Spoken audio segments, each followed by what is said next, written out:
Cuando mi nuera llamó diciendo que mi hijo había muerto y que yo no tenía derecho a nada, solo sonreí en silencio. Ella no tenía idea de que, en ese preciso momento, mi hijo estaba sentado a mi lado, vivo, respirando y planeando cómo desenmascarar la farsa que casi lo mata. Antes de continuar, deja en los comentarios desde qué país nos estás viendo. Quiero saber hasta dónde ha llegado nuestra historia. El reloj marcaba exactamente la medianoche cuando mi teléfono sonó. Estaba sola en la sala, como siempre en las últimas semanas. La casa parecía más grande de noche, más silenciosa, como si las paredes también estuvieran esperando noticias. El ventilador giraba en el techo, haciendo ese ruido monótono que normalmente me calmaba. Pero esa noche, nada me calmaba. Miré la pantalla del celular. El nombre que apareció fue Beatriz, mi nuera. Sentí un vuelco en el pecho de inmediato. Mi corazón se aceleró. Ricardo, mi hijo, siempre me llamaba los domingos, religiosamente. Incluso cuando estaba saturado de trabajo, incluso cuando tenía reuniones importantes, siempre buscaba la manera de llamarme, aunque fuera por 5 minutos, solo para decir que estaba bien, que estaba vivo. Pero hacía 3 días que no sabía de él. 3 días de silencio que pesaban como piedras en mi pecho. Había intentado llamar, varias veces. Su teléfono sonaba, y nada, buzón de voz. Siempre el mismo mensaje grabado. Hola, llamaste a Ricardo, no puedo contestar ahora, deja tu mensaje. Y yo lo dejaba. Hijo, llámame, estoy preocupada. Pero él nunca devolvía la llamada. Contesté rápido, con la mano temblorosa. Bueno, Beatriz, ¿dónde está Ricardo? ¿Por qué no me llama? La voz que vino del otro lado era fría, sin emoción, como si estuviera leyendo una lista del súper, sin sentimiento, sin vida. Suegra, Ricardo murió ayer por la mañana. El mundo se detuvo. Sentí como si el suelo hubiera desaparecido bajo mis pies. Mi respiración falló. Mi corazón parecía haber olvidado cómo latir. ¿Qué? ¿Cómo que murió? Beatriz, ¿qué broma es esta? Eso no tiene gracia. No es broma, respondió ella, con esa misma voz mecánica. Sufrió un accidente de coche. Chocó contra un árbol en la carretera a Cuernavaca. El coche se incendió. El cuerpo estaba irreconocible. Ya está en la funeraria. El entierro es mañana a las 10 de la mañana. Mi voz falló. Intenté hablar, pero no salió sonido. Solo un gemido sofocado, como si alguien me hubiera arrancado el aire de los pulmones. ¿Por qué no me avisaste antes? ¿Por qué hasta ahora? Logré preguntar finalmente, con la voz entrecortada. Estaba ocupada resolviendo todo, suegra. Papeleo en el CEMEFO, en el registro civil, documentos del seguro, abogado. No tuve tiempo de llamar antes. Fueron horas y horas de burocracia. No tiene idea de cuánto trabajo cuesta organizar un funeral. Ocupada. La palabra me cortó como vidrio.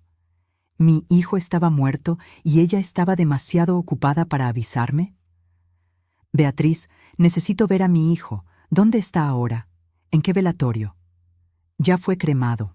La sangre se me congeló en las venas. ¿Cremado? ¿Cómo que cremado?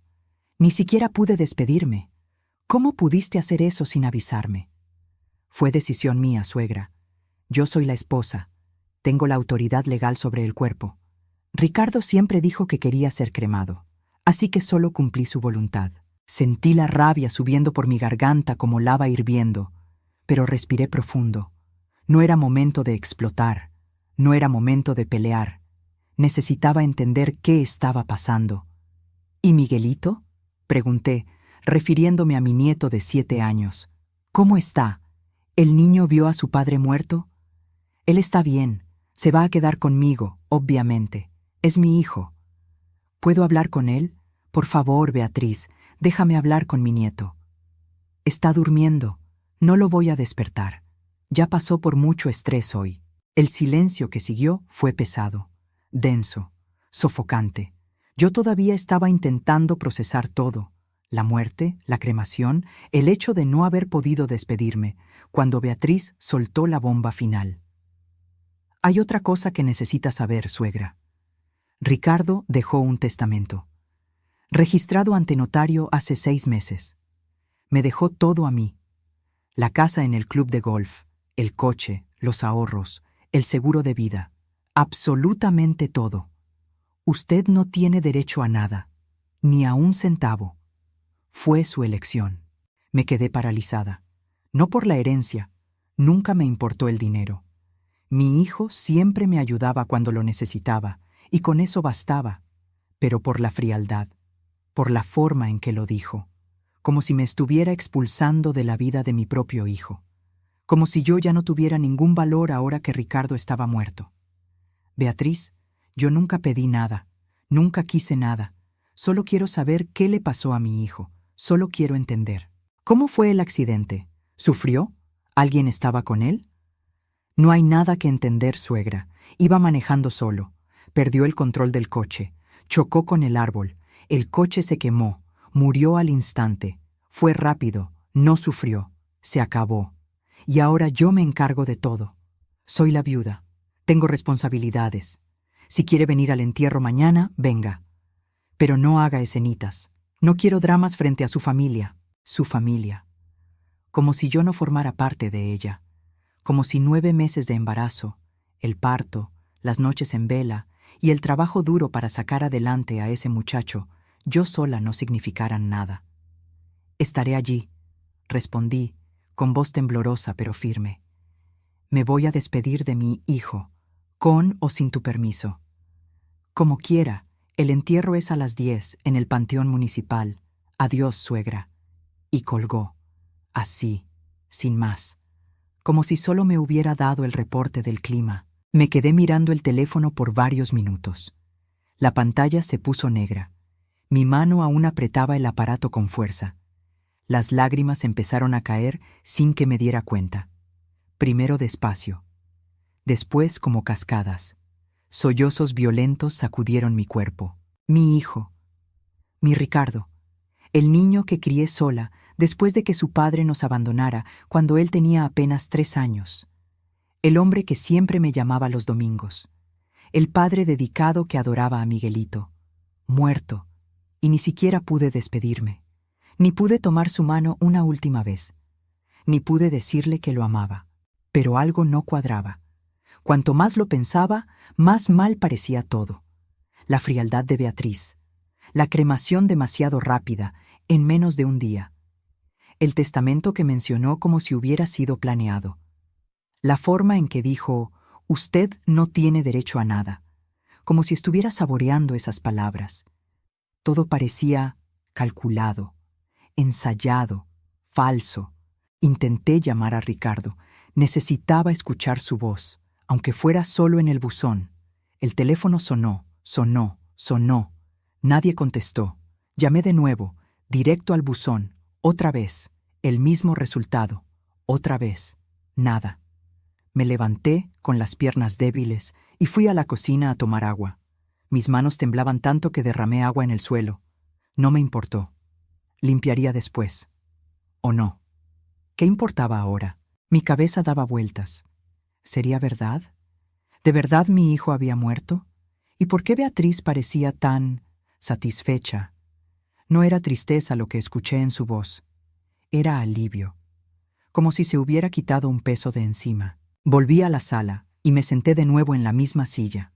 El silencio de la casa era sofocante. Miré la foto de Ricardo en la repisa. Sonreía, cargando a Miguelito todavía bebé. Los dos con la playera de la selección mexicana, en el estadio. Un día de felicidad. Un día que nunca volvería. Mis ojos se llenaron de lágrimas otra vez. ¿Cómo iba a vivir sin mi hijo? ¿Cómo iba a despertar cada día sabiendo que él ya no estaba en este mundo? Fue entonces cuando lo escuché. Un sonido, débil, ahogado, viniendo de la parte de atrás de la casa. Toc, toc, toc. Dejé de respirar. ¿Quién tocaría a mi puerta a esta hora de la madrugada? Miré el reloj. 12:15. Toc, toc. Me levanté despacio. El corazón latiendo desbocado. Cada latido retumbaba en mis oídos como un tambor. Caminé hacia la cocina, de donde venía el sonido. La puerta de atrás. Nadie usaba esa puerta. Daba al patio, siempre cerrada con 2 candados. Toc, toc, toc. ¿Quién está ahí?, pregunté, intentando sonar firme, pero mi voz salió trémula, débil, una voz, débil, ronca, casi un susurro áspero, como si la persona tuviera la garganta lastimada. Mamá. Sentí un escalofrío recorrerme toda la espalda. Un escalofrío que empezó en la nuca y bajó hasta los pies. ¿Quién es?, pregunté de nuevo, ahora más fuerte. Mamá, soy yo, Ricardo. Mi sangre se heló. Todo mi cuerpo quedó paralizado. No podía ser. Beatriz acababa de decir que estaba muerto, cremado. ¿Cómo podía estar tocando a mi puerta? ¿Ricardo? Mi voz salió temblorosa, incrédula. ¿Eres tú de verdad? Por favor, mamá, abre la puerta. Estoy herido, ya no aguanto estar de pie. Mis manos temblaban tanto que apenas pude girar la llave en el primer candado. Intenté. Fallé. Intenté de nuevo. Finalmente lo logré. Luego, el segundo candado. Mis dedos estaban entumecidos. Finalmente, empujé la puerta despacio. Y lo que vi me hizo retroceder tambaleándome. Un hombre, ensangrentado, apoyado en el marco de la puerta con una mano, la otra sosteniéndose el abdomen, ropa rasgada, sucia de tierra y sangre seca. Rostro golpeado, un ojo hinchado y morado, casi cerrado. Labios partidos, pero lo reconocí. Era mi hijo, mi Ricardo, vivo, respirando, gimiendo de dolor. «¡Dios mío!», grité, sosteniéndolo por los hombros antes de que cayera. «Ricardo, ¿qué te pasó? ¿Quién te hizo esto?». Casi se desplomó en mis brazos. Pesaba mucho. Usé toda la fuerza que tenía, y que ni sabía que aún conservaba a mi edad, para arrastrarlo hacia adentro. Cerré la puerta rápidamente, echando los 2 candados de nuevo. Lo acosté en el suelo de la cocina, lo más cuidadosamente posible. Corrí al baño, traje toallas limpias, regresé. Comencé a presionar la sangre que aún salía de un corte profundo en su frente. «Mamá», susurró, agarrando mi mano con fuerza. Aún débil, su agarre era firme, desesperado. Ella intentó matarme. ¿Quién? ¿Beatriz? ¿Fue Beatriz la que te hizo esto? Él asintió, con los ojos llenos de dolor y algo más. Miedo. Mi hijo tenía miedo. Ella y su novio armaron todo. El accidente. Fue todo planeado. Querían matarme. Querían el dinero del seguro. Sentí que el mundo se derrumbaba de nuevo. Pero esta vez, no de tristeza, de rabia, de una rabia que nunca había sentido en mi vida. Una rabia que quemaba, que hervía. «No hables ahora», susurré, intentando controlar mi propia respiración. «Primero te voy a limpiar, curar esas heridas. Después me cuentas todo, con calma». Pasé la siguiente hora y media limpiando las heridas de Ricardo. Cada corte, cada raspón, cada mancha de sangre. Tenía un tajo profundo en la frente que necesitaba puntos. Pero no podíamos ir al hospital. Todavía no. Hice lo mejor que pude con cinta micropore y gasas. El brazo derecho estaba morado e hinchado en varias partes. Probablemente una fractura. Lo vendé con lo que tenía. Había marcas de quemaduras en el pecho y la espalda. Como si alguien hubiera... No. No quería pensar en eso ahora. Cuando terminé, me senté a su lado en el suelo frío de la cocina. Seguía pálido, pero respiraba mejor, más regular. «Cuéntame», le pedí sosteniendo su mano. «Cuéntame todo, desde el principio». Ricardo cerró los ojos por un momento, como reuniendo fuerzas. Tragó saliva. Luego comenzó. «Beatriz tiene un amante desde hace meses, mamá. Casi un año. Un tipo llamado Andrés, un conocido de su trabajo. Lo descubrí hace como 3 semanas». Tragué seco. Seguí escuchando, sin interrumpir. Encontré mensajes en su celular. Lo había dejado desbloqueado en la cama. Yo no iba a ver, pero la pantalla se prendió con una notificación. Y vi. Conversaciones. Conversaciones sobre cómo deshacerse de mí. Sobre el seguro de vida que contratamos juntos. Sobre empezar una vida nueva con Miguelito. con el dinero del seguro. Al principio, pensé que era solo plática, fantasía, cosas de una pareja teniendo una aventura pensando en cómo sería si, ¿sabes? Asentí. Seguí escuchando. Pero entonces, ayer por la mañana, me despertó temprano. Dijo que necesitábamos hablar, que estaba cansada del matrimonio, que quería separarse, pero que antes de eso quería hacer las paces, ir a dar la vuelta juntos, recordar los viejos tiempos. Acepté. Pensé que, no sé, pensé que tal vez todavía se podía salvar el matrimonio. Hizo una pausa. Su respiración se volvía más pesada, más irregular. Salimos en el coche, ella manejando. Dijo que quería ir a un lugar especial, una carretera por la que solíamos ir cuando éramos novios. Se me hizo raro, pero acepté.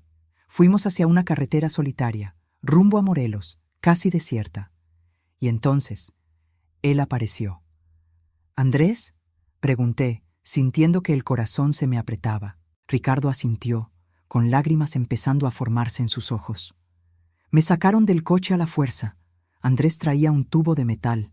Él me golpeó varias veces, en la cabeza, en la espalda, en el estómago. Intenté defenderme, pero él era más grande, más fuerte. Y Beatriz, mamá, Beatriz me agarraba los brazos por la espalda, lo ayudaba, se reía mientras él me golpeaba. Las lágrimas bajaron por mi rostro. Mi hijo, mi niño, golpeado por su propia esposa. Y luego, ¿cómo escapaste? ¿Cómo es que estás vivo? Creyeron que me habían matado. Dejé de moverme, dejé de gritar. Me quedé completamente inmóvil. Andrés me pateó las costillas una última vez y no reaccioné. Dijo, ya estuvo, vamos a terminar esto. Me aventaron dentro del coche, de mi propio coche. Me pusieron en el asiento del conductor, rociaron gasolina adentro y empujaron el coche fuera de la carretera. Se fue rodando, chocó con un árbol. El impacto me despertó. Todo estaba empezando a incendiarse. Logré abrir la puerta, arrastrarme fuera antes de que explotara. Me escondí entre los matorrales. Esperé horas, hasta que oscureció. Su voz estaba fallando ahora. Cada palabra era un esfuerzo. Cuando anocheció, empecé a caminar. No podía ir al hospital. Me buscarían ahí. No podía llamar a nadie. Mi celular se quedó en el coche. Así que vine para acá.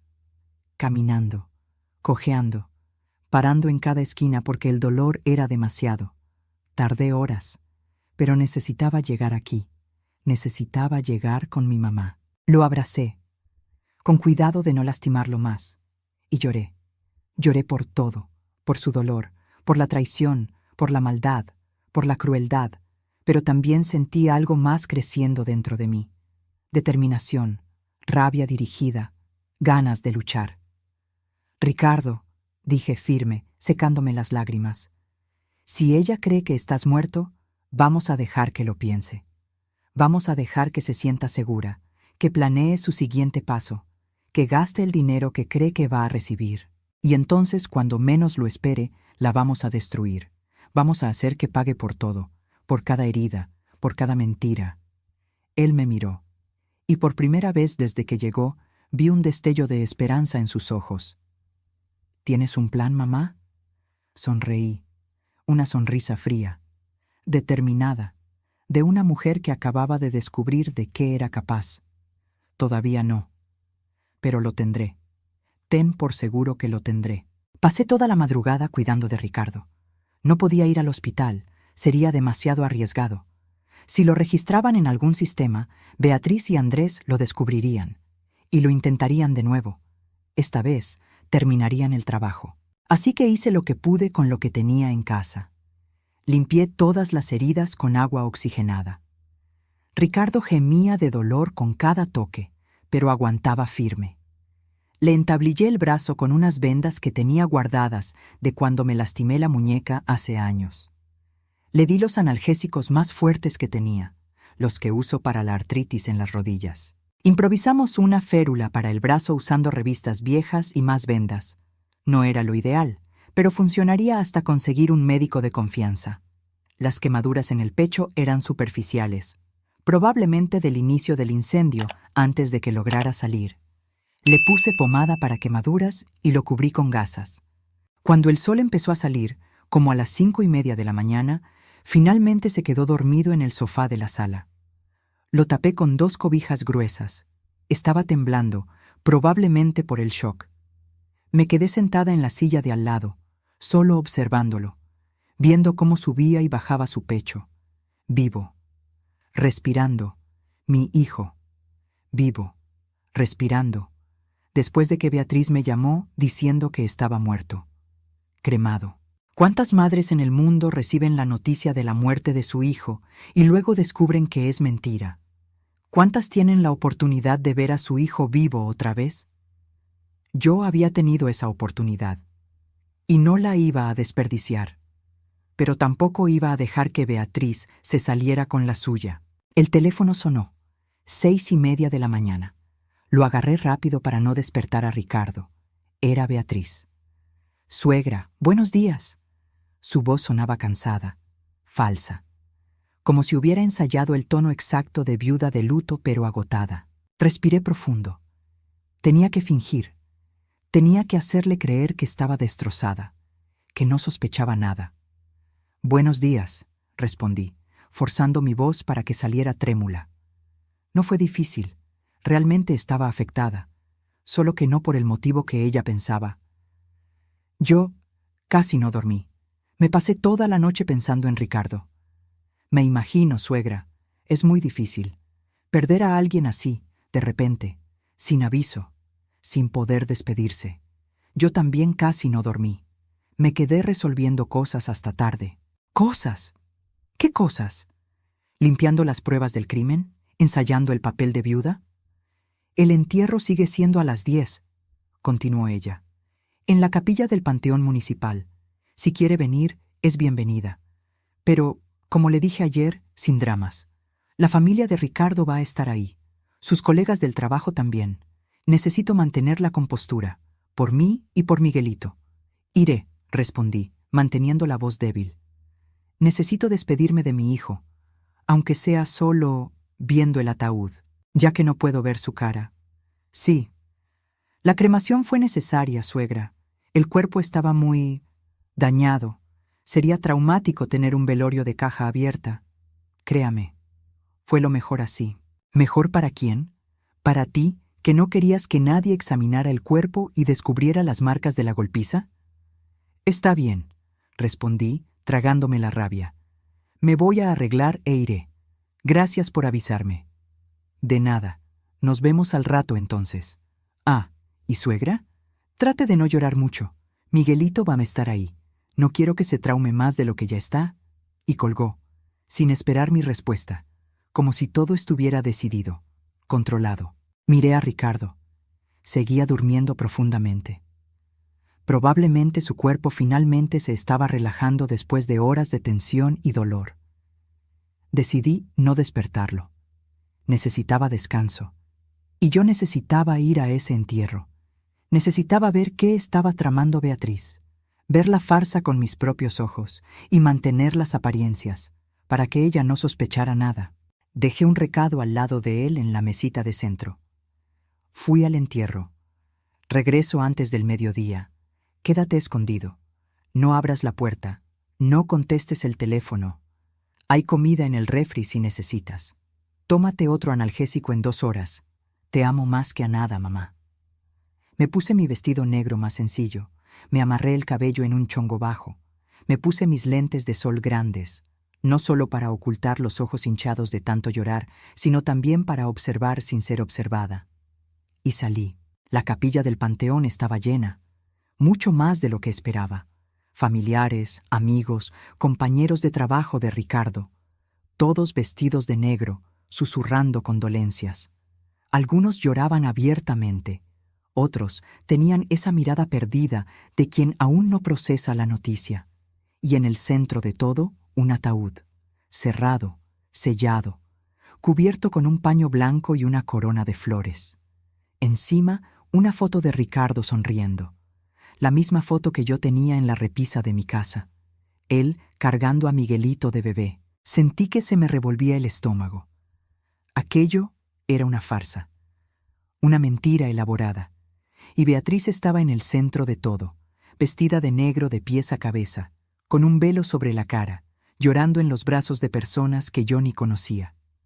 Me acerqué despacio. Cada paso pesaba toneladas. No por la tristeza. Yo sabía que Ricardo estaba vivo, sino por la rabia, por tener que fingir, por tener que participar en esa mentira. Beatriz me vio y vino hacia mí, con los ojos rojos, probablemente de tanto tallárselos para fingir que lloraba. Suegra, me abrazó, un abrazo apretado, largo, teatral. Qué bueno que vino. Sé que es difícil, para mí también lo está haciendo. Le devolví el abrazo, pero mi cuerpo estaba rígido, cada músculo tenso. Quería empujarla, gritar, denunciarla, pero no podía. Todavía no. ¿Dónde está Miguelito?, pregunté mirando alrededor. Está con mi mamá, en la primera fila. Pensé que era mejor que no anduviera dando vueltas. Está muy afectado. Lloró toda la noche, preguntando por su papá, preguntando por qué su papá no va a volver a casa. Sentí una punzada en el corazón. Miguelito, mi nieto, siendo manipulado, siendo usado en una farsa que iba a destruir su infancia. ¿Puedo ir a hablar con él? Mejor ahorita no. Está muy sensible. Después de la ceremonia podrá. Antes de que pudiera responder, el sacerdote empezó. Una ceremonia corta. Palabras sobre la vida, la muerte, la resurrección. Sobre cómo Ricardo había sido un buen hombre, un buen padre, un buen esposo. Cada palabra me cortaba. No porque fueran mentiras sobre Ricardo, él realmente era todo eso, sino porque todo aquello se basaba en una muerte falsa, en un engaño. Observé a Beatriz durante toda la ceremonia. Lloraba en el momento justo, se secaba las lágrimas con un pañuelo bordado, sostenía la mano de la gente, aceptaba abrazos, era una actriz perfecta. Pero en algunos momentos, cuando creía que nadie la veía, yo lo notaba, una pequeña sonrisa, una mirada de alivio, ojos que recorrían a la multitud como si estuviera calculando quién creía, quién dudaba, quién podría ser un problema. Y entonces apareció él. Un hombre alto, de traje oscuro bien cortado, cabello negro bien peinado con gel. Rostro bien parecido, pero con una expresión arrogante. Entró discretamente por la puerta lateral y se sentó en la última banca, en la penumbra. Pero Beatriz lo vio. Y cruzaron una mirada, rápida, pero me di cuenta, una mirada de reconocimiento, de complicidad. Andrés. Tenía que ser él, el hombre que había ayudado a golpear a mi hijo, que había intentado matarlo, y ahora estaba aquí, en el funeral falso, probablemente disfrutando de su propio trabajo. La rabia hirvió dentro de mí, pero me controlé. Respiré hondo. Observé. La ceremonia terminó. El padre hizo la última oración. La gente empezó a levantarse. El ataúd sería llevado al crematorio, o al menos eso es lo que todos pensaban. Probablemente estaba vacío, o tenía cualquier otra cosa adentro, cualquier cosa menos mi hijo. Yo no acompañé el cortejo al crematorio. No soportaba ver más de esa farsa. Fingí que me sentía mal, lo cual no era mentira del todo. Mi estómago estaba revuelto, mi cabeza dolía, mi corazón latía demasiado rápido. Salí de la capilla y me senté en una banca afuera, en el área de los árboles del panteón. El sol estaba fuerte, los pájaros cantaban, la vida seguía. Pero allá adentro, todos lloraban por un hombre que no estaba muerto. Observé de lejos. Beatriz se despidió de todos. Agradeció su asistencia. Dijo que quería quedarse sola un momento antes de irse. La gente respetó. Se alejaron. Se subieron a sus coches. Se fueron yendo poco a poco. Y cuando finalmente estaba casi sola en el estacionamiento, él se acercó. Andrés. Salió de las sombras como una víbora. Hablaron rápidamente, en voz baja, mirando a los lados para ver si alguien los veía. No sabían que yo estaba ahí, parcialmente oculta tras un árbol grande. Ella le pasó algo. Parecía un sobre, grueso, probablemente con dinero. Él asintió, lo guardó en el bolsillo interno del saco. Dijo algo que no pude escuchar. Ella respondió, y entonces él la jaló de la cintura y la besó, ahí mismo, en el estacionamiento del panteón, a pocos metros de donde supuestamente el cuerpo de su esposo acababa de ser cremado. Tuve que taparme la boca con la mano para no gritar, para no vomitar. La audacia, la falta de vergüenza, el irrespeto.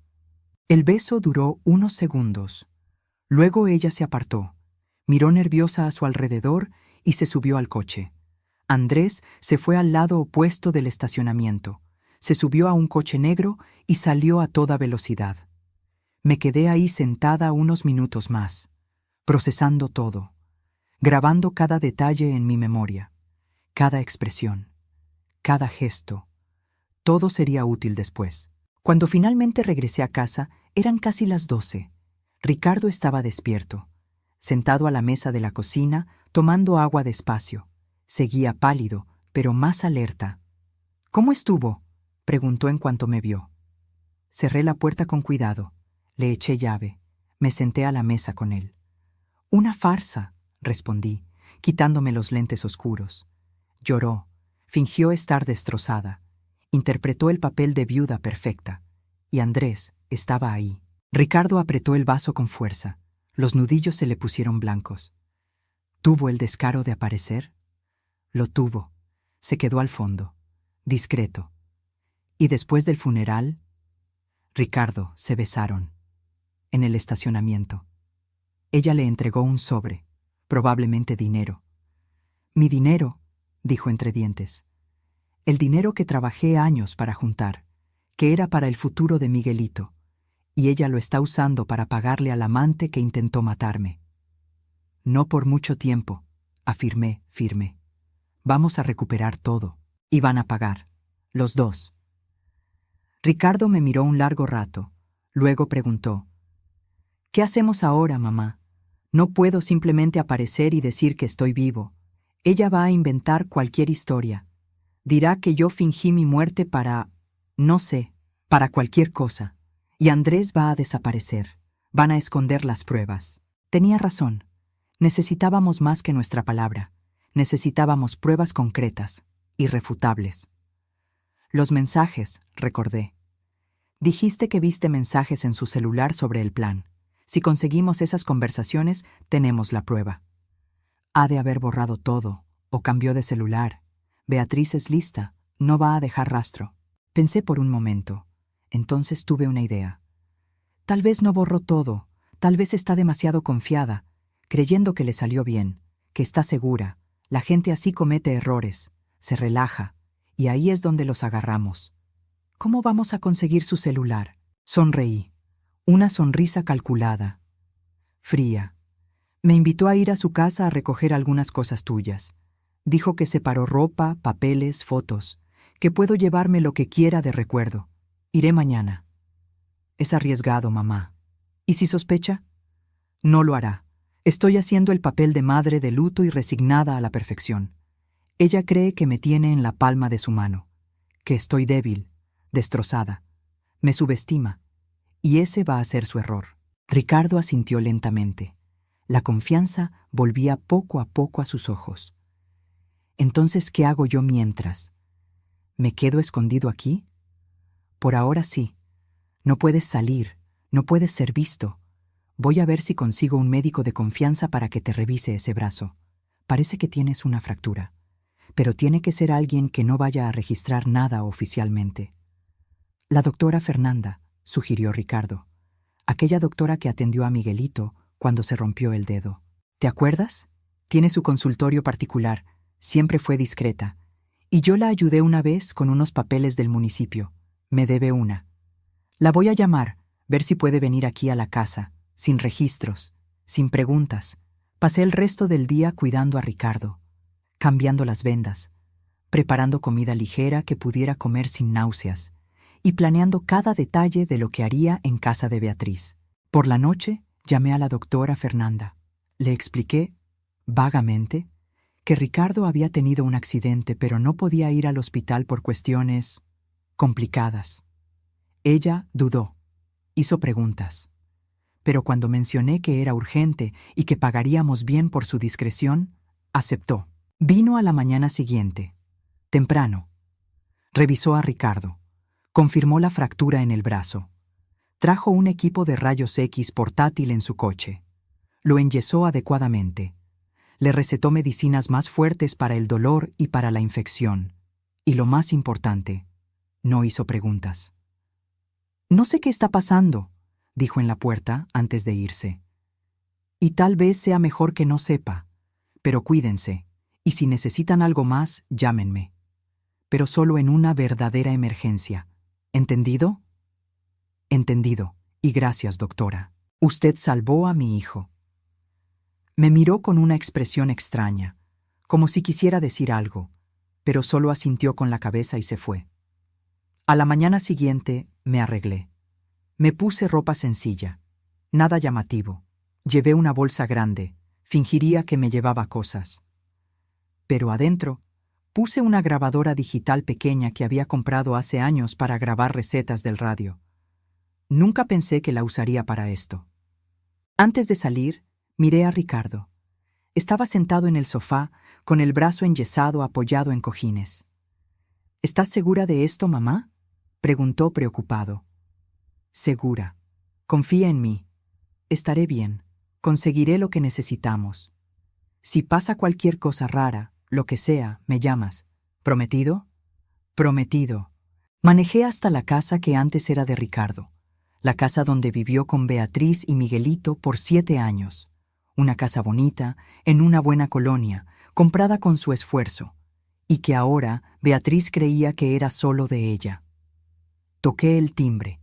Mi corazón latía rápido, pero mantuve mi expresión calmada. Serena, de madre de luto que solo quería unos recuerdos de su hijo. Beatriz abrió la puerta con una sonrisa amable.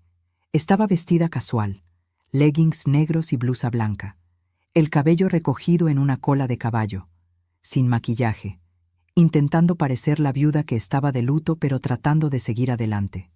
«Suegra, pásele», me abrió camino. «Perdón por el desorden. Estoy organizando unas cosas». Entré. La casa estaba impecable, demasiado limpia, demasiado organizada, como si nada hubiera pasado, como si Ricardo nunca hubiera existido. «¿Café?», ofreció. «Sí, gracias. Con azúcar, por favor». «Me acuerdo», dijo ella yendo a la cocina. Aproveché para mirar alrededor. En la mesita de centro de la sala lo vi. Su celular, desbloqueado, con la pantalla prendida, como si lo acabara de usar. Mi corazón se aceleró. Era la oportunidad. Pero ella ya venía regresando de la cocina. Nos sentamos en la sala. Sirvió el café en tazas delicadas. Se sentó frente a mí, dejando el celular exactamente donde estaba. En la mesa, entre las dos. «Pues bueno», empezó ella. «Separé algunas cosas de Ricardo. Están en la recámara. Ropa que sé que era importante para él. Documentos viejos, fotos de chiquito. Esas cosas que a las mamás les gusta guardar. Te puedes llevar lo que quieras». «Gracias, Beatriz. Significa mucho para mí tener algo de él». Ella asintió, tomando un trago de café. Sus ojos estaban vacíos, sin emoción real. «Sobre el testamento», continuó con la voz más firme. «Sé que debe ser difícil para usted aceptar que Ricardo nos dejó todo a mí y a Miguelito. Pero fue su elección. Quería asegurar que estuviéramos bien. ¿Me entiende, verdad? ¿Entender? ¿Entender que habías falsificado un testamento para robarle todo a mi hijo?» Pero solo asintí, manteniendo mi expresión neutral. «Entiendo. Siempre fue un buen esposo para ti. Siempre cuidó de su familia». «Lo era», coincidió ella con esa sonrisa falsa. «Por eso duele tanto. La pérdida, el vacío, todavía no creo que se haya ido». Fue entonces cuando fingí. Me levanté rápido, llevándome la mano a la frente, haciendo una mueca. «Ay, perdón. Me siento mareada. Creo que es la presión. No he dormido bien. ¿Puedo usar el baño? ¿Echarme agua en la cara?» Claro, claro. Se levantó ella, preocupada, o fingiendo estarlo. ¿Quiere que la acompañe? No hace falta. Conozco el camino. He estado aquí tantas veces. Fui al baño, pero no entré. Me quedé tras la puerta entreabierta, observando. Beatriz se había vuelto a sentar. Agarró el celular. Empezó a escribir algo. Rápido, concentrada. Esperé unos minutos. Abrí la llave para que hiciera ruido. Luego la cerré. Regresé a la sala. ¿Mejor?, preguntó ella. Sí, gracias. El café ayudó también. Me senté de nuevo. Tomé otro trago. Y fue cuando su teléfono sonó. Ella miró la pantalla y suspiró. Perdón, suegra. Tengo que contestar.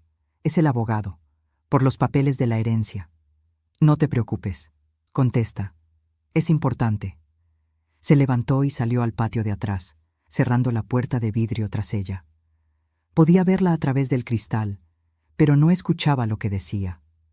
Esta era mi oportunidad. Tal vez la única. Miré a mi alrededor. Nadie. Agarré su celular de la mesa. Seguía desbloqueado. ¡Qué suerte! Mi corazón latía tan fuerte que pensé que ella lo oiría desde afuera. Abrí la aplicación de mensajes. Busqué a Andrés. Lo encontré. Y lo que vi me hizo helarme hasta los huesos. Mensajes. Cientos de ellos. Hablando del plan, del accidente, del seguro, de empezar una vida nueva. Estaba todo, cada detalle, cada etapa, hasta fotos. Fotos del testamento falsificado, de las pólizas de seguro, de documentos que ella había forjado, y lo más aterrador, había un mensaje de hace 3 días. Andrés. ¿Segura que está muerto? Beatriz. Segura. Vi cómo se quemaba el coche. Nadie sobrevive a eso. Andrés. ¿Y si sobrevivió? ¿Y si se fue al hospital? Beatriz. Imposible. Pero estaré pendiente de los hospitales de la zona. Si aparece algo, ya sabes qué hacer. Andrés. Ya sé. Esta vez termino bien el jale. Mi mano temblaba. Todavía lo estaban buscando. Todavía querían asegurarse de que Ricardo estuviera muerto. Y si descubrían que estaba vivo, lo intentarían de nuevo. No tenía tiempo de leer todo. Rápido, seleccioné todas las conversaciones con Andrés. Le di en reenviar. Escribí mi propio número. Lo envié. Después, entré a los mensajes enviados. Borré el registro del envío. Dejé todo como estaba. Puse el celular de regreso en el mismo lugar, exactamente en la misma posición. Respiré profundo, mi corazón aún desbocado. Segundos después, Beatriz regresó. Guardó el celular en su bolsillo sin mirar. Perdón por la tardanza, dijo ella. Los abogados siempre son complicados, mucha burocracia. Me imagino. Debes estar agotada con todo esto. Lo estoy, pero tengo que ser fuerte. Por Miguelito. Él me necesita ahora. Hablamos unos minutos más. Me enseñó las cajas que había separado con las cosas de Ricardo. Ropa vieja, algunos papeles de la escuela, fotos de cuando era niño. Como si eso fuera suficiente. Como si eso compensara el haber intentado matar a mi hijo. Gracias por guardar todo esto. Le agradecí agarrando una de las cajas. Significa mucho. De nada, suegra. Es lo mínimo que puedo hacer. Al final, usted es su madre. Siempre lo será. Quise reír, o llorar, o gritar. Pero me contuve. Salí de esa casa con el corazón a 1000. Me subí al coche. Manejé unas cuadras. Me paré en una gasolinera. Y entonces, finalmente, agarré mi celular. Ahí estaban. Todos los mensajes. Todas las pruebas. Todo lo que necesitábamos para destruir a Beatriz y a Andrés. Sonreí. Por primera vez en días, sentí esperanza real. Llamé a Ricardo. «¿Mamá? ¿Todo bien?» «Está perfecto, hijo. Lo logré. Lo conseguí todo». Llegué a la casa y puse las cajas en el suelo de la sala. Ricardo estaba en el sofá, ansioso, esperando. En cuanto entré, se levantó, con cuidado por el brazo enyesado. «¿Y bien? ¿Lo lograste?» Sostuve el celular en mi mano. Abrí los mensajes, se los enseñé. Conseguí todo, todas las conversaciones, todas las pruebas, hasta fotos de los documentos falsos. Ricardo agarró el celular con la mano buena. Empezó a leer. Y con cada mensaje su expresión cambiaba. Rabia, tristeza, shock, incredulidad. Dios mío, susurró. Lo planeó hace meses. Mira esto. Este mensaje es de hace 4 meses. Ya estaba todo pactado. Me senté a su lado. Leímos juntos. Era peor de lo que imaginaba. Había mensajes sobre cómo simular el accidente, dónde hacerlo, cómo asegurarse de que pareciera real. Pláticas sobre el seguro, cuánto recibiría ella, cuánto tardarían. Y lo más espantoso, mensajes sobre Miguelito. Beatriz. ¿Y Miguelito? ¿Qué hacemos con él? Andrés. Llévatelo. Los niños dan lata. Puedo conseguir una familia que lo adopte. Beatriz. No sé. Se parece mucho a Ricardo. Cada vez que lo veo me acuerdo. Andrés.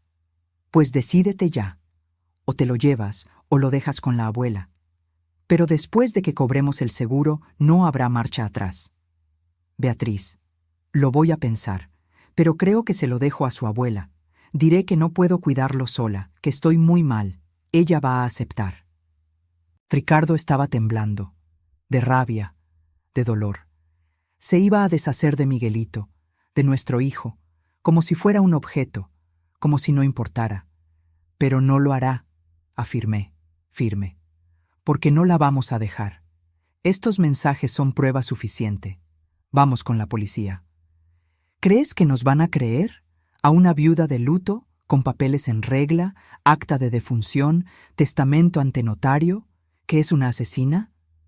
Nos van a creer cuando te vean a ti, vivo, con las heridas, con la historia completa. Y con estos mensajes confirmándolo todo. Ricardo se quedó callado un momento, pensando, procesando. Necesitamos un abogado, dijo finalmente. Uno bueno, alguien que sepa de casos criminales, porque cuando denunciemos esto, se va a armar un caos. Medios, policía, investigación. Y Beatriz va a contratar a los mejores abogados que su dinero, que era mío, pueda pagar. Conozco a alguien, recordé. El licenciado Alberto. Aquel abogado que ayudó a doña Marisa, la del mercado, cuando metieron a su hijo a la cárcel injustamente. ¿Te acuerdas? Logró demostrar la inocencia del muchacho. Es bueno y honesto. Llámalo, pide una cita. Aquí en la casa. No puedo salir todavía. Llamé. Le expliqué vagamente la situación. El licenciado Alberto se quedó intrigado.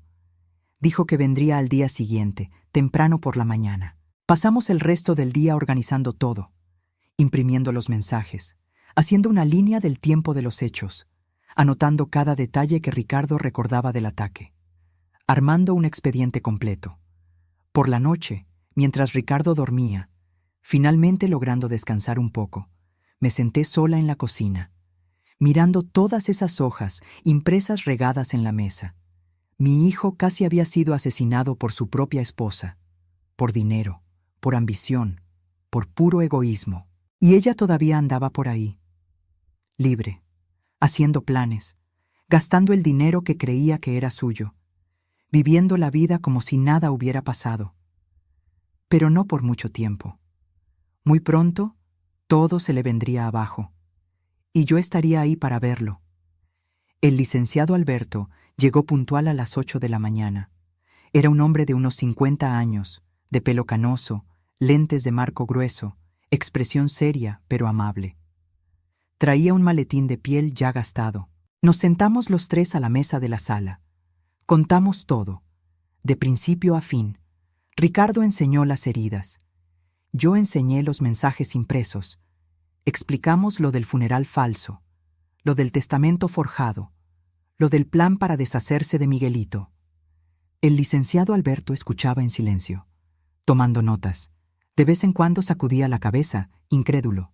Cuando terminamos, se quitó los lentes, los limpió con un pañuelo, se los volvió a poner y habló.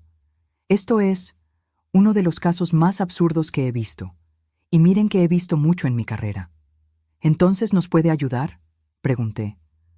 Puedo, y lo haré. Pero tenemos que hacer esto bien, paso a paso, porque Beatriz tiene todas las cartas en la mano ahorita. Documentos oficiales, acta de defunción registrada, testamento ante notario. Si simplemente aparecemos diciendo que Ricardo está vivo, ella va a alegar que es un fraude, que ustedes fingieron su muerte para, no sé, para huir de deudas, para alguna tranza. Pero los mensajes, Ricardo señaló las hojas, prueban todo. Prueban mucho, pero necesitamos más. Necesitamos el testimonio de testigos. Necesitamos un peritaje médico que confirme que tus heridas coinciden con la historia. Necesitamos investigar a Andrés, saber quién es, dónde está, si tiene antecedentes. Y sobre todo, necesitamos agarrarlos en flagrancia. ¿Cómo que en flagrancia?, pregunté. El licenciado Alberto se recargó en la silla, pensativo. Beatriz va a cobrar el seguro pronto, ¿no?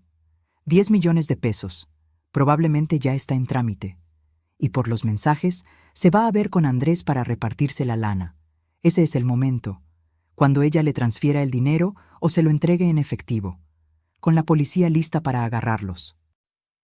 ¿Pero cómo sabremos cuándo va a pasar eso?, preguntó Ricardo. ¿Todavía tienes acceso a alguna cuenta compartida con ella? ¿Correo? ¿Algo? Ricardo pensó un momento. Sí, teníamos un correo de la casa para los pagos, trámites, esas cosas. Ella debe creer que ya no tengo acceso. Pero me sé la contraseña. Perfecto, chécalo. Busca si hay algún aviso de la aseguradora, algún comunicado sobre el pago. Mientras tanto, voy a empezar a armar la denuncia. Y me pondré en contacto con un comandante de confianza, alguien que no vaya a filtrar información antes de tiempo. Se levantó y agarró su maletín. Una última cosa, dijo serio. Hasta el día del operativo, Ricardo no puede salir de la casa. Nadie lo puede ver. Si alguien lo reconoce y comenta, se acaba el factor sorpresa, y perdemos la mejor oportunidad de meterlos a la cárcel. Entendido, coincidió Ricardo. Me quedo aquí, escondido, hasta que sea hora de resucitar. El licenciado Alberto sonrió levemente. Exactamente, hasta que sea hora de resucitar.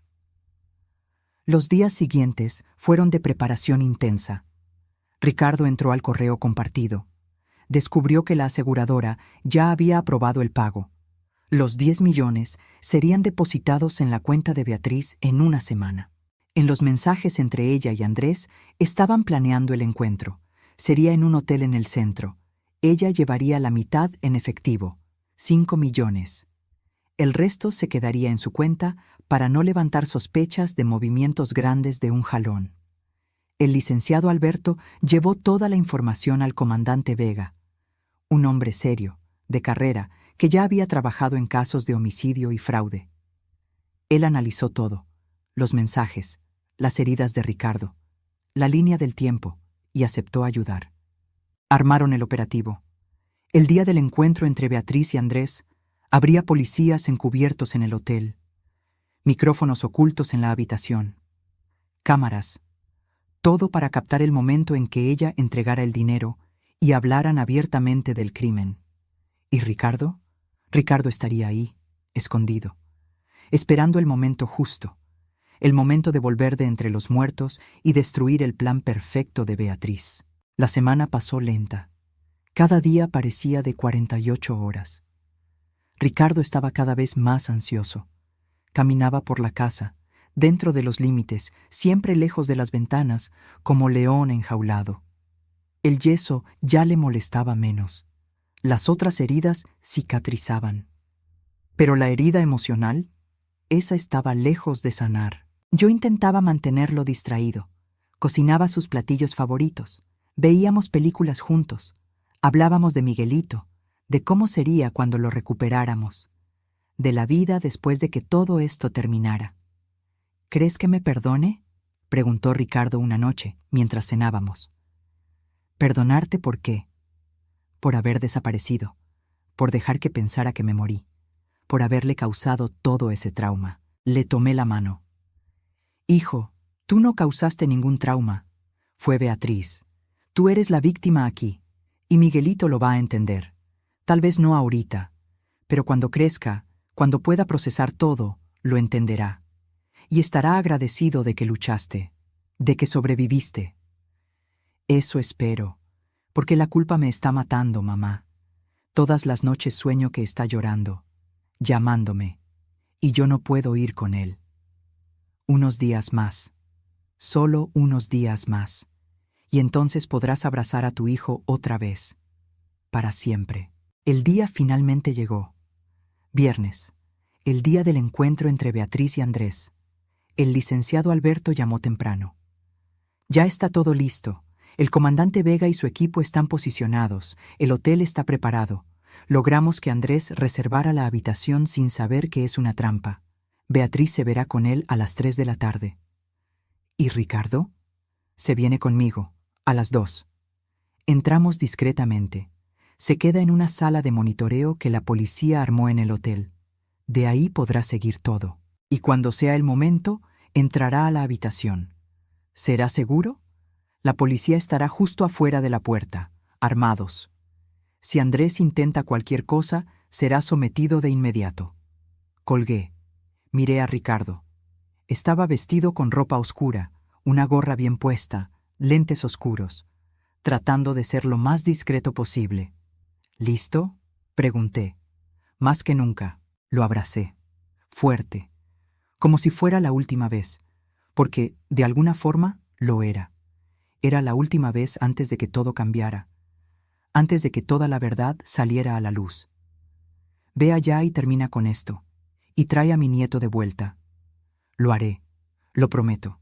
Me quedé en casa, sola, esperando. El licenciado Alberto me había dado un número para llamar por si necesitaba. Pero el plan era quedarme quieta, dejar que los profesionales hicieran su trabajo. Pero la ansiedad era insoportable. Caminaba de un lado a otro, miraba el reloj cada minuto, las 2 de la tarde. Ricardo ya debía estar en el hotel, las 2:30. Beatriz probablemente ya iba en camino, las 2:45. 15 minutos para el encuentro, las 3 de la tarde. Mi celular sonó. Era el licenciado Alberto. «Ya llegó», dijo en voz baja. «Va subiendo, trae una maleta.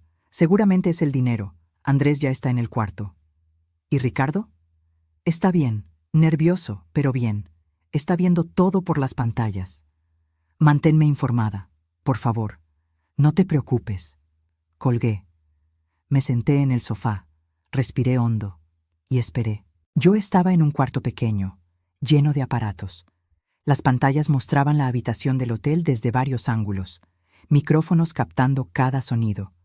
El comandante Vega estaba a mi lado, el licenciado Alberto al otro, otros policías vigilando los equipos. «Recuerda», dijo Vega, «tú solo entras cuando yo te dé la señal, cuando hayan confesado todo, cuando tengamos la flagrancia clara, no antes, ¿entendido?» «Entendido». En el monitor vi que la puerta del cuarto se abría. Entró Beatriz, vestida casual, jeans, blusa blanca, el pelo suelto, jalando una maleta de viaje mediana. Andrés estaba sentado en la cama.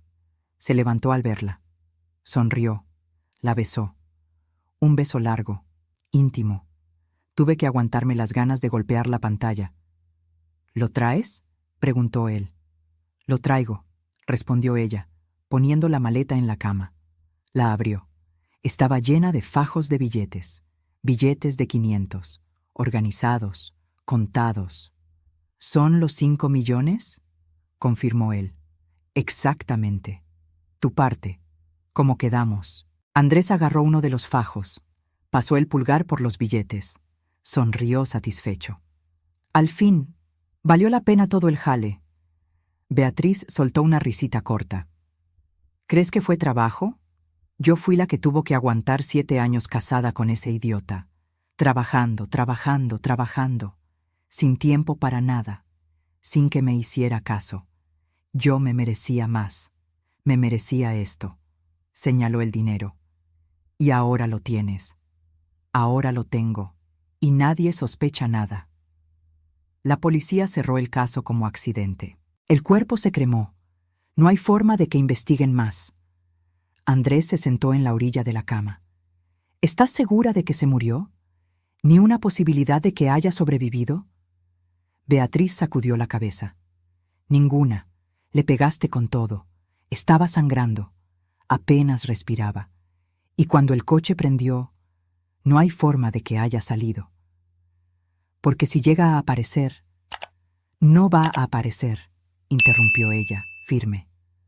Ricardo está muerto, y nosotros estamos libres. En la pantalla vi que el comandante Vega hizo una señal.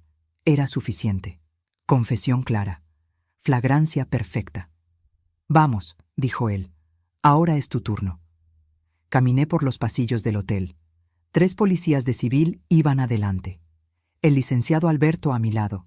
El comandante Vega justo atrás. Mi corazón latía tan fuerte que sentía que me iba a explotar. El brazo enyesado me pesaba.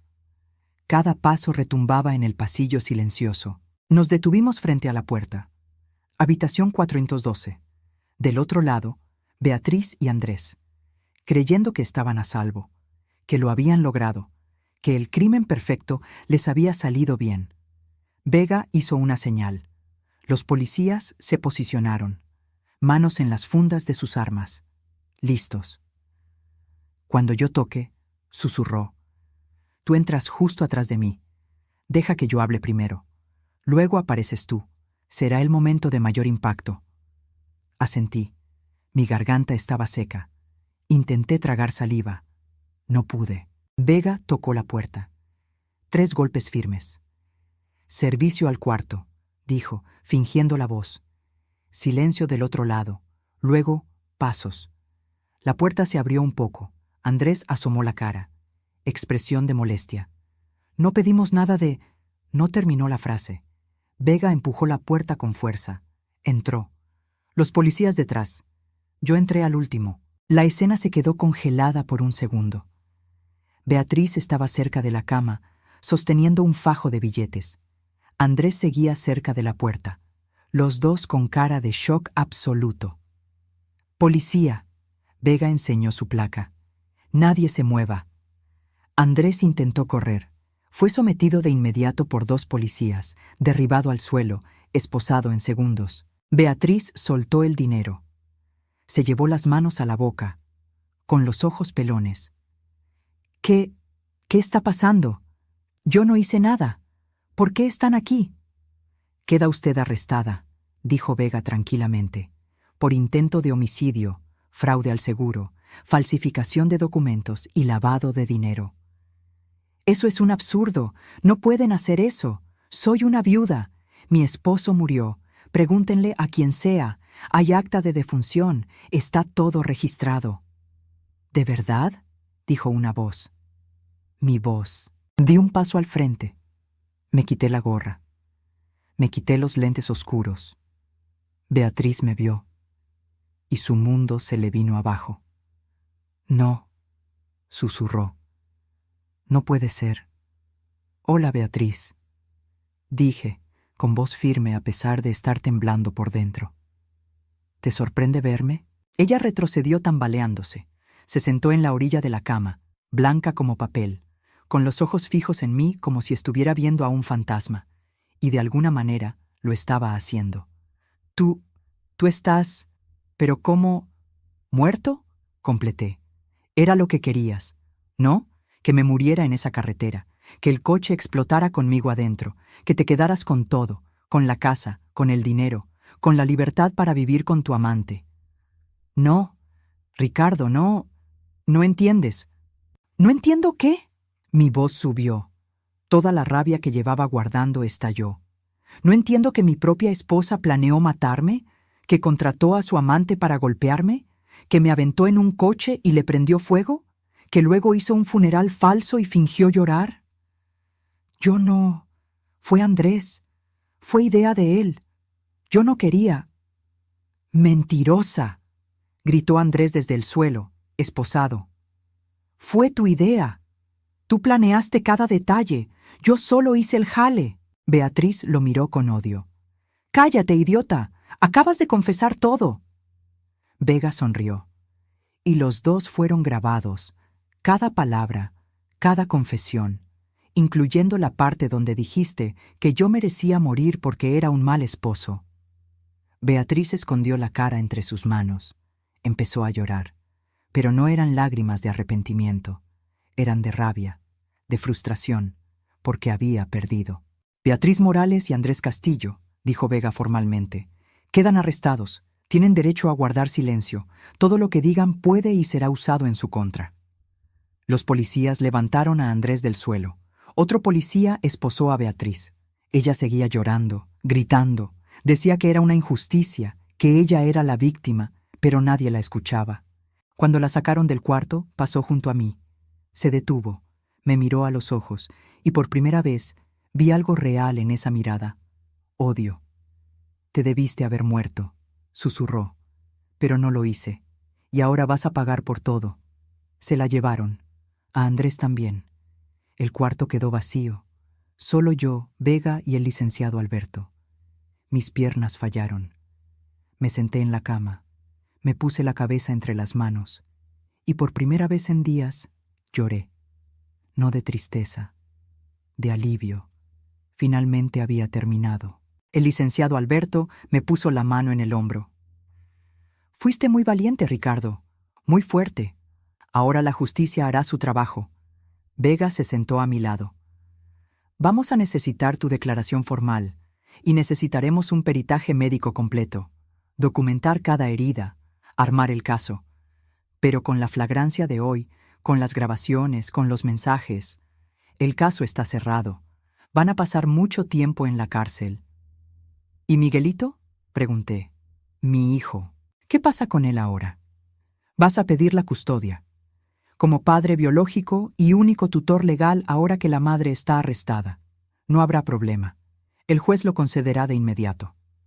Respiré hondo. Miguelito. Finalmente podría ver a mi hijo otra vez. Abrazarlo. Explicarle todo. Reconstruir nuestras vidas juntos. Me levanté, aún temblando, pero firme. Vamos a terminar con esto. Quiero dar mi declaración. Quiero que cada detalle quede registrado, cada herida, cada mentira. Quiero que cuando este caso llegue a juicio no quede duda de lo que hicieron. Vega sonrió. Así me gusta. Vamos a hacer esto bien, para que de verdad se haga justicia. Regresé a la casa al final de la tarde, agotado, pero aliviado. Mi mamá me esperaba en la puerta. En cuanto me vio, corrió a abrazarme. ¿Lo lograste? ¿Los arrestaron? Lo logré. Están presos. Confesaron todo. Se grabó. Hay pruebas de sobra para que los condenen. Ella lloró, de felicidad, de alivio. Gracias a Dios, hijo mío, gracias a Dios. Entramos. Nos sentamos. Y le conté todo, cada detalle. ¿Cómo fue ver a Beatriz recibir el dinero? ¿Cómo fue escucharla confesando? ¿Cómo fue el momento en que entré al cuarto y me vio vivo? ¿Y ahora? Preguntó mi mamá. ¿Qué sigue? Ahora voy por Miguelito. Voy a casa de la mamá de Beatriz. Voy a traer a mi hijo. Y vamos a empezar de nuevo. Los tres. Tú, él y yo. Ella sonrió. Esa sonrisa de madre que sabe que su hijo finalmente está a salvo. Vamos a reconstruirlo todo, juntos, como una verdadera familia. Al día siguiente, fui por Miguelito. El licenciado Alberto fue conmigo. Teníamos que hacer todo legalmente, con la orden judicial en la mano, para que no hubiera problemas. La mamá de Beatriz, doña Elvira, vivía en un departamento pequeño. Cuando abrió la puerta y me vio, casi se desmaya. «Ricardo, pero tú estabas muerto. El funeral». Beatriz dijo, «¿Puedo pasar, doña Elvira? Tengo que explicarle unas cosas, y necesito ver a Miguelito». Ella me abrió paso, todavía en shock. Entramos. Miguelito estaba sentado en el sillón, viendo caricaturas. Cuando me vio, se quedó paralizado. Los ojos se le pusieron enormes. Se le cayó el control remoto de la mano. ¿Papá? Me hinqué frente a él. Abrí los brazos. «Hola, hijo, soy yo, de verdad». Se quedó quietecito unos segundos más, procesando, tratando de entender. Entonces, como si se hubiera roto una presa, se lanzó a mis brazos. Lloró, sollozó. Se aferró a mí como si tuviera miedo de que fuera a desaparecer otra vez. «Papá, papá, pensé que te habías muerto. Mi mamá dijo que ya no ibas a volver nunca». «Ya sé, hijo, ya sé, pero aquí estoy. Y no me vuelvo a ir. Nunca». Lo sostuve así varios minutos. Lo dejé llorar. Lloré con él. Doña Elvira también lloraba. El licenciado Alberto se secó los ojos discretamente. Cuando Miguelito finalmente se calmó un poco, me senté en el sillón con él en las piernas. «Hijo, tengo que contarte unas cosas. Cosas difíciles, pero tienes que saber la verdad». «¿Mi mamá mintió?», preguntó, con esa inocencia de niño que aún cree que los papás son perfectos. «Mintió, hijo. Tu mamá hizo cosas muy malas, y ahora está en un lugar donde se quedan las personas que hacen cosas malas, para pensar en lo que hicieron». «¿Mi mamá está en la cárcel?». Sus ojos se volvieron a llenar de lágrimas. «Sí, porque lastimó a papá. Intentó que papá se fuera para siempre, pero no pudo. Y ahora vas a vivir conmigo y con la abuela María. ¿Está bien?». Miguelito se quedó callado, pensando. Luego asintió despacio. «¿Puedo ver a mi mamá de vez en cuando?». La pregunta me partió el alma, porque a pesar de todo, él todavía amaba a su madre, y yo no podía quitarle eso. «Sí, hijo, cuando tú quieras, cuando estés listo, iremos a verla. ¿Sale?».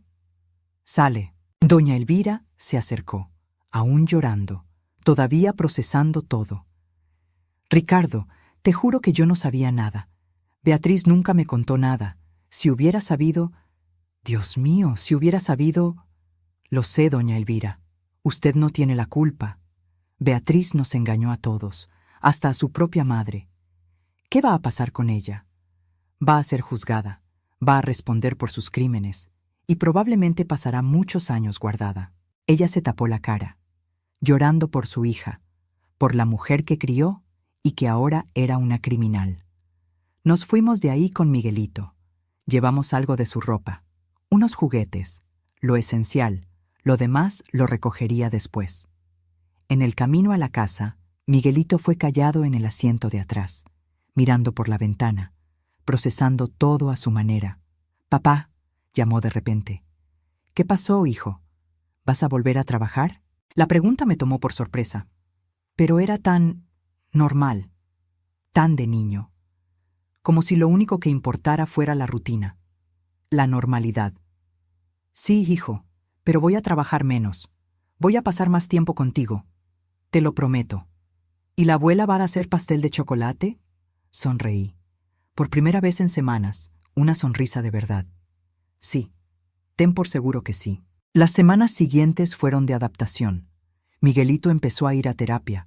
La psicóloga dijo que lo estaba manejando bien, pero que tomaría tiempo, que había un trauma, que tendríamos que tener paciencia. Y la tuvimos. Toda la paciencia del mundo. Regresé a trabajar poco a poco. Mis compañeros estaban impactados. Habían ido a mi funeral. Creyeron que estaba muerto. Y ahora estaba ahí, vivo, explicando que todo había sido una trampa, que mi esposa había intentado matarme. La historia se filtró a la prensa. Salió en las noticias, en los periódicos, en Internet. Hombre vuelve de la muerte para denunciar a su esposa. No me gustó la exposición, pero fue inevitable. El juicio se programó para 6 meses después. El licenciado Alberto dijo que sería un proceso rápido. Las pruebas eran irrefutables. Confesión grabada, mensajes, heridas documentadas. No había defensa posible. Durante esos meses, Beatriz intentó contactarme varias veces. Cartas desde el penal, pidiendo que habláramos, pidiendo perdón, diciendo que estaba arrepentida, que había sido un error, que todavía me amaba. Tiré todas las cartas a la basura, sin leerlas después de la primera. No había nada que pudiera decir que cambiara lo que había hecho. Miguelito pidió ir a verla 2 veces. La primera fue con la psicóloga. Regresó callado, triste, pero dijo que había sido importante, que necesitaba ver que su mamá estaba viva de verdad, que no había desaparecido. La segunda vez fue conmigo. Nos sentamos los tres en un locutorio, con el vidrio de por medio, teléfonos para hablar. Beatriz lloró al ver a Miguelito.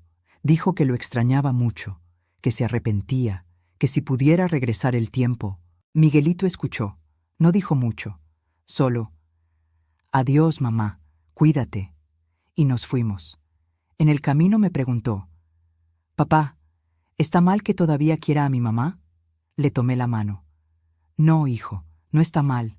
Es tu madre, y el amor no se borra así como así. Solo ten cuidado de no confundir el quererla con aceptar lo que hizo. Puedes quererla y aún así saber que lo que hizo estuvo muy mal». Se quedó pensando. Creo que entiendo. El día del juicio finalmente llegó. La sala estaba a reventar. Prensa, curiosos, familiares de los dos lados. Todos querían ver a la mujer que intentó matar a su esposo, al hombre que volvió de la muerte.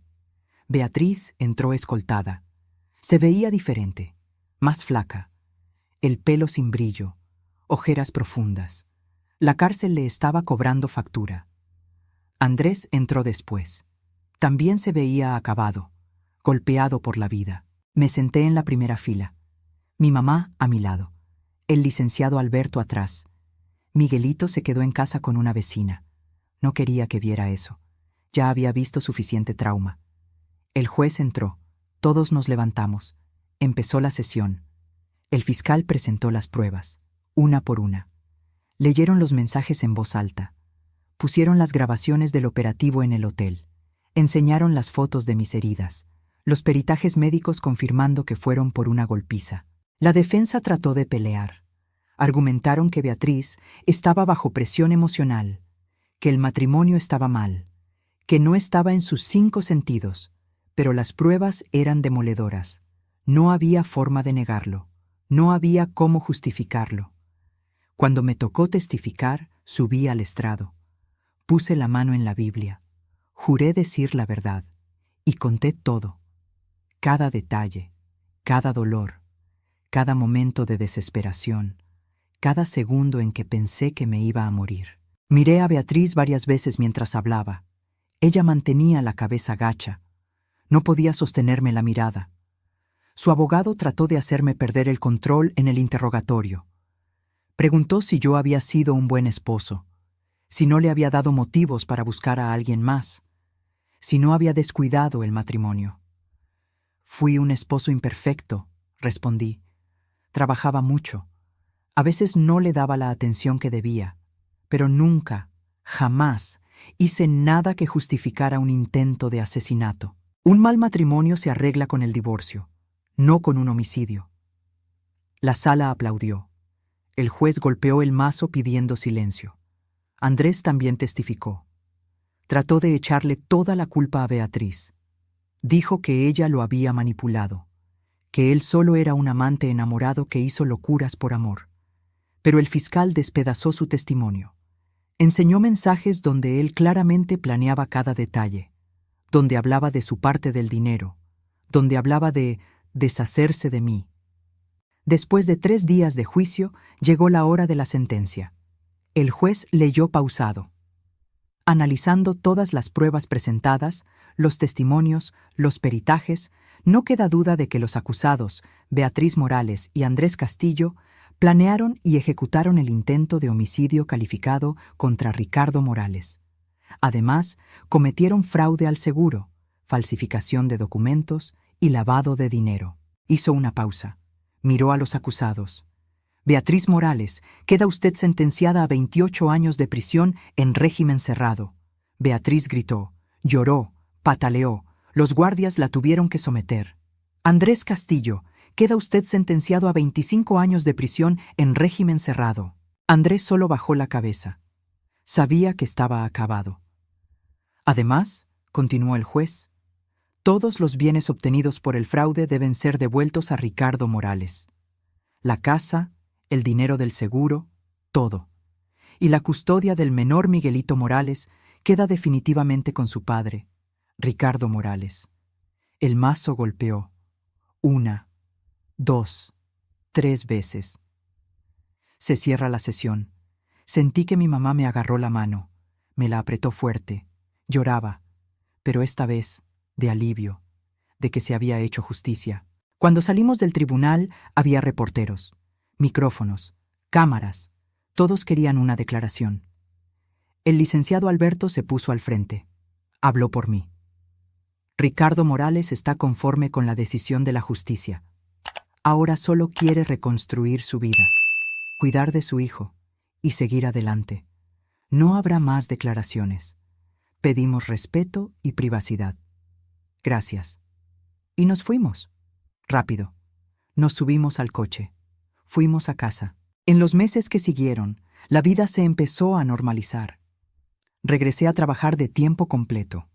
Miguelito volvió a la escuela. Las terapias siguieron, pero poco a poco las pesadillas se fueron yendo. Las sonrisas volvieron. Compré una casa nueva, lejos de donde viví con Beatriz. Un lugar nuevo, sin recuerdos feos, donde Miguelito pudiera crecer sin el peso del pasado en cada cuarto. Mi mamá se mudó con nosotros, ayudaba con Miguelito, cocinaba, cuidaba. Como siempre hizo, como siempre haría. Conocía a alguien, una maestra de la escuela de Miguelito, Paula, amable, atenta, paciente. Ella sabía la historia, sabía todo, y aún así quiso conocerme. Quiso ser parte de nuestra vida. Me tomó tiempo, tenía miedo, miedo de confiar, miedo de entregarme, miedo a que me traicionaran otra vez. Pero Paula tuvo paciencia. Fue despacio. Se ganó primero a Miguelito, que la adoraba. Luego se ganó a mi mamá, que le dio el visto bueno de inmediato. Y finalmente se ganó mi corazón. Nos casamos 2 años después. Una boda chiquita, solo familia y amigos cercanos. Miguelito fue el pajecito. Mi mamá lloró de la emoción, y por primera vez desde aquella noche terrible en que casi me matan, me sentí completo otra vez. Sentí que tenía una familia de verdad, construida en el amor, en la confianza, en la verdad.